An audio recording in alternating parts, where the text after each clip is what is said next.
When two football teams line up against each other nose to nose, it's called the line of scrimmage. And in rugby, they call it a scrum. The rugby scrum is historically the most dangerous moment in sports. Here's how it's supposed to work. Crouch. Touch.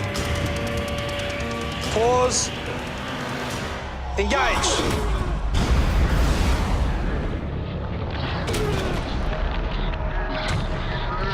After the two teams engage, a polite way of saying slam together. The ball is thrown into the gap between the front rows. The two center players, known as the hookers, try to snag the ball with their feet, knocking it backwards, where it's picked up and advanced down the field. Dr. Robert Bray is a neurological spinal surgeon and a former rugby player. A rugby scrum, when it comes together, as the forces meet in the middle, can generate up to 1.5 tons of force. When a scrum collapses, the first thing to hit the ground is the hooker's head. Our Hybrid 3 crash test dummy is about to participate in the most dangerous moment in sports. 3, 2, 1, go! The dummy's head plows into the turf with 1,100 pounds of force. But all the force is concentrated on the neck. What we saw with our crash test dummy are loads that would definitely cause fractures to occur in the cervical spine. And you could have anything from paralysis to a fatality.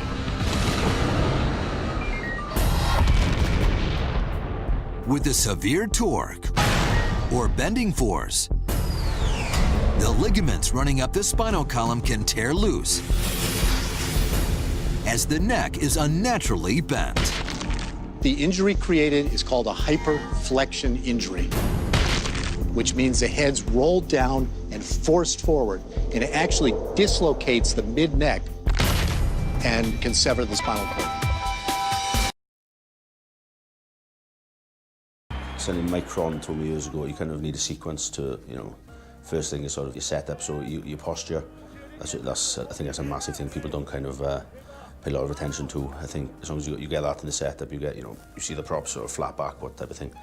You bind them with the hooker, you get in this comfortable enough position pre-engagement and knowing your body angles and knowing the sort of space between you and the loose head where you can kind of get into a position where you can dominate. And it's strange enough because of the newish rules with the bind, it's taking a wee bit of space away. I think when I started playing, I think the first World Cup in '03 I played in, I think it was crouch, engage. So you kind of it was whoever got the kind of most momentum from that. But now it's obviously been brought back in where you're basically looking to get your best finishing position when you're in the bind. So where where you're going to end up in your best sort of position you could be to sort of hold the scrum up really. So you're just thinking about that. There's a lot of pressure, and you've got to be able to take it. And another big thing for me is making sure my feet are underneath me, are nice and parallel, my back's flat.